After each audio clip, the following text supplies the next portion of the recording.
This video contains strong language and profanity. May not be suitable for children and sensitive adults. Hey, That's so you got sprung. yeah. I'm sprung. I'm not gonna lie. I really did get sprung. I really did get sprung. I was man. Cause what? Let me tell you, right? I would. You ended up what? I ended up what? Say it. Ain't my business to say. Oh, you got good sayings. I did end up just a tad bit. You know what I'm saying? Not a lot. You know, just. So he was sprung, not pussy whipped. There's two different things. He was sprung off a vibe, alright? Clarify that. So you could be sprung off a woman's vibe. You know what I'm saying? You don't have to do anything with her intimately yet. But just the vibe and the connection y'all have, you can really be like feeling it. Yep. So I get where you're coming from. Plus, you know I'm fucking with you. Yeah, I need some ice. So how about you, bro? How was your previous relationships? Give me a timeline, bro. So what are we talking about? Since three years ago? Since you're talking about the woman I love, you know what I'm saying? Oh, you want my first love? I feel What it. about you? Your first love? Let me finish this. Oh damn, this is about to get serious. He's like, let me finish this. Not drunk enough. But so the first woman I loved. Like actual real love. I know, and That's that what I'm was looking for. so. Long story short, in a little nutshell, I was married before, and she was the actually. I said that incorrect. She was the first love, the first woman I actually loved. Like when I say love, of course, like you could have love for somebody, but I was like in love with her. So it was like different. Like yes, like I've done things I never thought I would do, like fucking scavenger hunts and shit like that. Like first off, do you know how long it takes to come up with like a love scavenger hunt? Like I'm talking about that. You did all the planning, the whole thing, the whole nine. Yeah, that shit. It was a time I wrote on sticky notes and I cut them bitches up. I was at fucking work. I was actually this one working in the gym. Cut that shit up and everything. And like one every day, we'll pick something out the jar and we'll do it together and shit like that. Yeah. I did a whole picture collage, like our pictures and shit, laminated and everything on the wall and everything. Yeah. All that shit. See, so like, this I goes was back to in love. This with goes her, back to, you know, being sprung, pussy whipped. No, let me stop. It really do be like that. I was in love with her and everything like that. And granted, I still do have love for her. Mm-hmm. Like I have love for like a lot of people. I'm not in love with her anymore and everything like that, but I do still have love for her and generally want the best for her and for her to succeed in life. But yeah, I learned a lot in that relationship and everything like that. And then leading up to the divorce and everything like that. And I told y'all last time, I was toxic and everything like that. I had my problems and all this other shit. And I've done things in which I should have done. Like, for example, when I saw I was toxic, I would try to hurt her feelings as much as she hurt mine by what she was doing. And I'm not going to get too much depth into details because, you know, I'm not one to demean anybody's character or anything like that, but it was some, I felt disrespected. You feel what I'm saying? I felt disrespected as a man. Yeah. Like, you have a ring that I gave. Woo! Another drink. It's all good. It's all good. Matter of fact, speaking of another drink, give me another drink. I'm almost out of mine. But yeah, it was. Let me get one ice, please. I know we're limited on ice. You got water in it. You want me to touch it with my hand? Nah, you good. I'll touch it with mine, though. But you just touched like all the ice cubes in there, man. I just blessed them for you. Man, you know my freezer. You know what? My freezer don't make ice like that, bro. I just added a touch of Raphael. Guys, I'm stressing. I have a photo shoot going on and I really need my arms fucking shaved. I think I need Raphael. But yeah, I was really, really in love with her and everything like that. And you know, ooh, shit. Leading up to I smacked that shit hard. But you know, leading up to the whole divorce and everything like that, I actually went into therapy. Like that's how bad it was. Like depression and everything like that shit. First of all, really like that's how much I loved her. Yeah. Cause it sent me into a place in my life in which I've never been before. When I'm talking about depressed, it's very hard to like wake up every day and like go to work knowing that you really don't give a fuck about that shit. Damn. Like, of course, I don't be giving a fuck now, but like, I really, really didn't give a fuck. Like, I didn't give a fuck my career or none of that shit. Like, it really does, man. Like when you break up with someone or someone that you actually care, like you just cut it off. And then it was like depression really do be kicking. It was the fact that you don't mind everything small, so you'll still see him and everything like that. And it got to a point where I was actually hating myself. Because I was like, I don't want to hate her, I don't want to hate anybody. What do you mean by that? Like, how are you hating yourself? So, I blamed myself for a lot of everything. Well, basically everything. I used to blame myself for everything. Yeah. And I hated myself for the longest because of how things went in the relationship. I felt like everything was my fault. Maybe if I wasn't insecure, I had this, that, and the third. Now, granted, coming to the relationship, I was completely fine and everything like that. My insecurities sprung from situations that occurred within the relationship, and I don't think that she really realized that she was the one causing those insecurities for me, man. So you feel like it might have been like a miscommunication on both parties? That's what I feel that it was, and like looking back now, the person I am now, I feel like we were on two different wavelengths of life. Ooh, we would think the same thing. So yeah. So I already had my hoeing phase before that. I already lived on my own. I moved out my mom's house. When we talked about this, I moved out my mom's house when I was like 17, because me and my younger brother got into a fight. So I already been living with my mom. I've been basically doing whatever I wanted to since I was 17. So when I tell you I hung out, I did whatever I wanted to. So I already had that, and we grew up two totally different lifestyles, man and I. And I think kind of that's what it was. I was on some, all right, I had my fun and everything like that. I'm serious. I'm trying to build for the future, and she was more living in the present.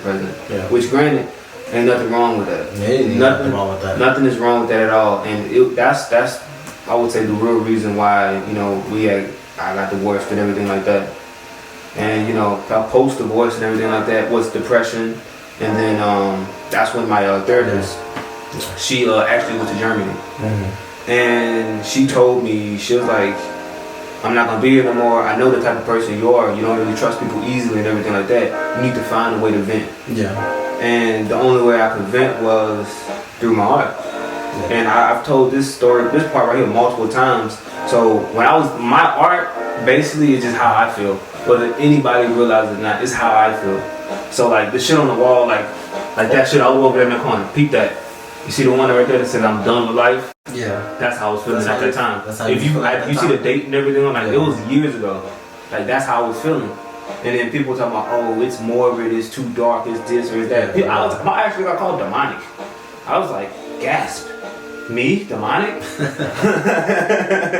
You know what I'm saying? Yeah. But and people didn't really realize that that's how I vented. Like, of course, I did my poetry and everything like that. You didn't know that. Like, that's how this came about. You know what I'm saying? Because it's really just a way for me to vent. So this is what you use to sort of like help you get past through with this depression, is what you're saying. Right. It was a coping mechanism, and I actually was in like therapy. Like, so a session when I said on the last podcast with like people who felt to be their addiction. Yeah. So I was literally in a group like that because I had my own problems and everything like that. And we were just literally sitting down talking and stuff like that, and like just venting. And it was free of judgment and everything like that. And it kind of made me realize that, man, look, my life doesn't really suck as much as I think it do. Yeah. Like, I have something to live for and everything like that. And to help me get out of depression, I had to find a new reason to want to get out of it and fight it off myself. So, that's when I had to lay down the alcohol and all this other stuff. Yeah. And, really focus on myself and going through my problems. And my main problem, which I figured out, was I didn't know my own self-worth, bro. I didn't. It's insecurities. And I didn't know. It's okay. I feel like a lot of us as men, we don't want to admit it. But there, we have like this huge pride. We put our pride. That's what it was.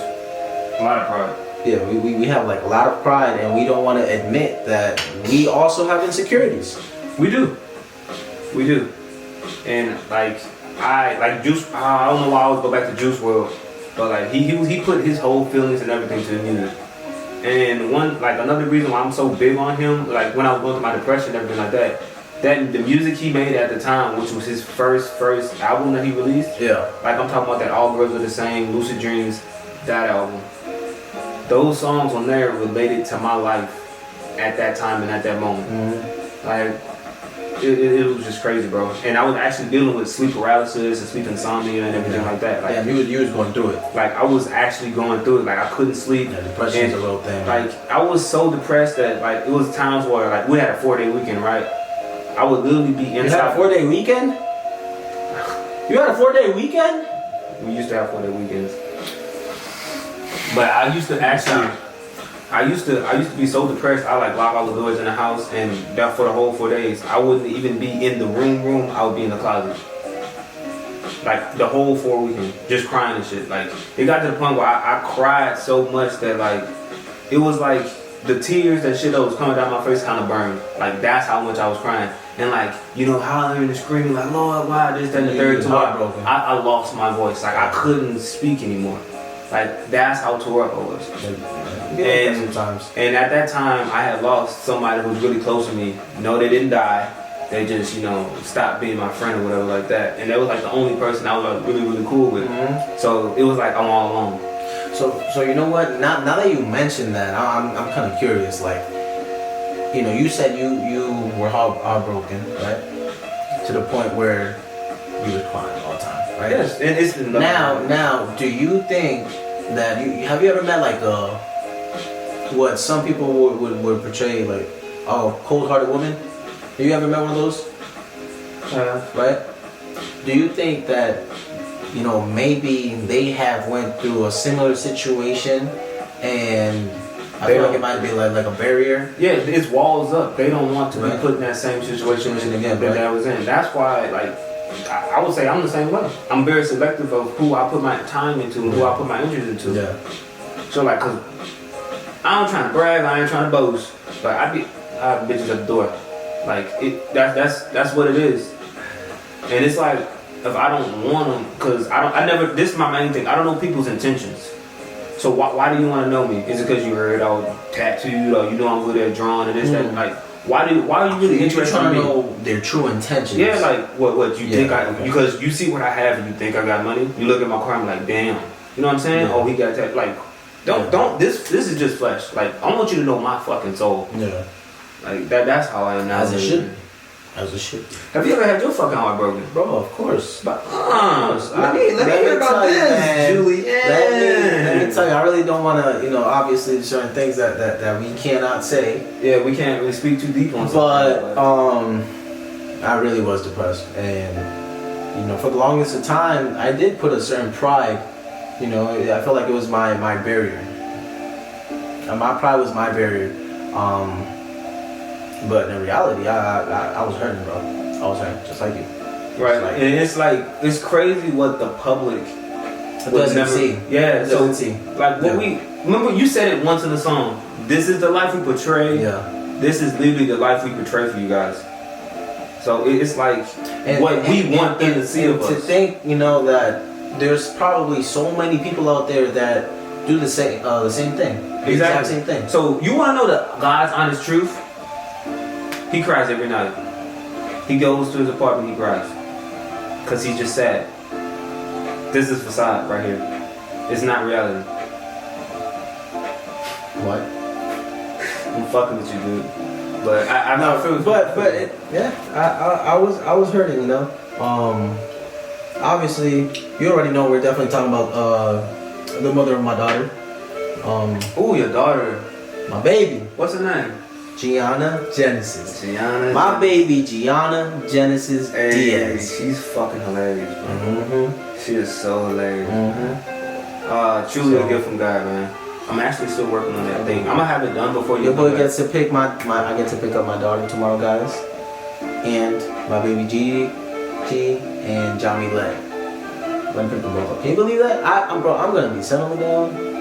It's a different experience. Give me some. I'm proud of you, bro. I want to get on that levels with somebody again, but not now. I think that what helped me was seeing so many people go through so much worse, and I look back at it and I'm like, man, we were Please do us a favor and follow us on social media. And as always, thanks for watching.